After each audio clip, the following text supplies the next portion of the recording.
आज की वीडियो में हम बात करेंगे डीएपी खाद डालने का सही समय धान की फसल में क्या है। धान की फसल में कब हमें डीएपी की पूर्ति करनी चाहिए।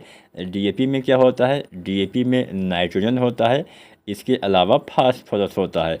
तो कब हमें डीएपी डालना है, कितनी मात्रा में डीएपी डालना है, इसके बारे में कंप्लीट जानकारी आपको देंगे। कैसे आप डीएपी का प्रयोग करें ताकि आपके पौधे को उसका ज़्यादा फ़ायदा मिले। तो कंप्लीट वीडियो आप देखिएगा। डीएपी को हम डाई अमोनियम फास्फेट के नाम से जानते हैं। इसमें दो तत्व होते हैं, एक होता है नाइट्रोजन, एक होता है फास्फोरस। नाइट्रोजन की मात्रा इसमें 18% और फास्फोरस की मात्रा इसमें 46% के आसपास पाई जाती है। यानी नाइट्रोजन फास्फोरस दो तत्वों की पूर्ति इससे होती है। लेकिन हम इसका इस्तेमाल इसलिए करते हैं ताकि फास्फोरस की पूर्ति हमारे पौधे को हो जाए। पौधे के अच्छे से विकास के लिए जो हमारे मुख्य तत्व होते हैं नाइट्रोजन, फास्फोरस, पोटास, जिसको एनपीके के नाम से भी जानते हैं, इनकी पौधे को सर्वाधिक मात्रा में आवश्यकता पड़ती है। उसमें फास्फोरस काफ़ी अहम तत्व होता है। फास्फोरस से जड़ विकास में सहायता मिलती है, तने मजबूत होते हैं, पौधे में बालियाँ दाने के भराव में बनने में हेल्प करता है, पौधे को बीमारी से भी बचाता है, अच्छे से भोजन सभी अंगों तक पहुंचाने का कार्य करता है, प्रकाश संश्लेषण प्रक्रिया में काफ़ी मदद करता है। तो बहुत सारे वैसे तो जो फास्फोरस है उसके कार्य होते हैं।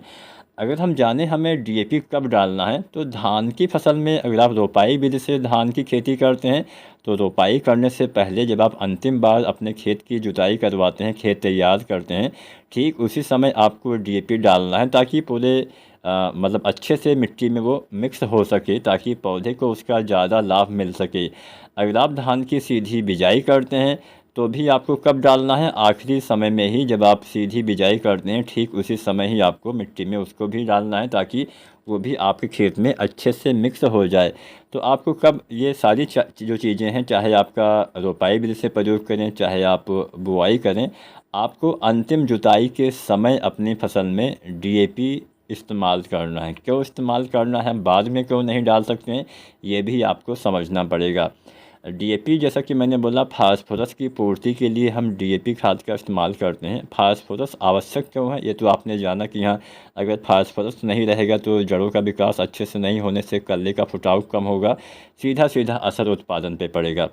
अब फास्फोरस के बारे में अगर आप थोड़ा सा सर्च करेंगे तो आपको मिलेगा कि फास्फोरस एक ऐसा तत्व होता है जो लगभग स्थिर हो रहता है। स्थिर का मतलब कि अगर आपने उसको नीचे डाला नीचे रहेगा, अगर आपने उसको ऊपर से डाला तो लगभग वो ऊपर ही रहता है। मतलब कहने का यही है कि अगर आप रोपाई करने के बाद ऊपर से फास्फोरस डालते हैं किसी भी खाद के रूप में, ऐसा नहीं कि हाँ केवल डीएपी के द्वारा, बहुत सारे किसान साथी एसएसपी डालते हैं, बहुत सारे किसान साथी एनपीके डालते हैं। तो कोई भी खाद आप डालिए जिसमें फास्फोरस की मात्रा पाई जाती है, उसका इस्तेमाल अंतिम जुताई के समय ही आपको अपनी फसल में करना चाहिए ताकि पौधे उसका ज़्यादा प्रयोग कर पाएँ। तो सबसे बढ़िया समय कब है, आखिरी जुताई के समय। कितना मात्रा में डीएपी डालना है ये भी आप जान लीजिए।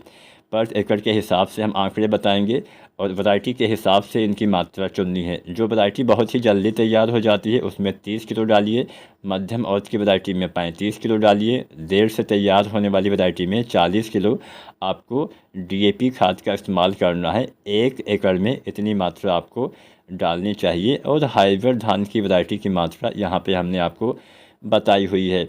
अब डीएपी एक तो आपने जाना कि हाँ पहले डालना है, बाद में डालने से कम लाभ मिलता है। दूसरा चीज़ आपको क्या ध्यान देना है, डीएपी के साथ या किसी भी फास्फोरस वाली खाद के साथ जिंक सल्फेट का इस्तेमाल नहीं करना है।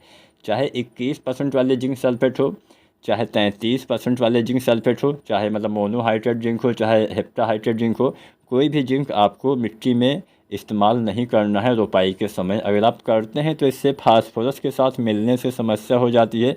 फास्फोरस और जिंक सल्फेट आपस में मिलकर रिएक्शन करते हैं जिससे उसका उपयोग पौधे नहीं कर पाते हैं, ज़्यादा मात्रा में वेस्ट हो जाता है, आपका पैसा बर्बाद हो जाता है। तो ये दो बातें आपको ध्यान देना है, कभी भी जिंक के साथ नहीं डालना है और आपको रोपाई से पहले आपको डीएपी खाद का इस्तेमाल करना है। 30 से 40 किलो डीएपी 1 एकड़ खेत के लिए पर्याप्त रहेगी।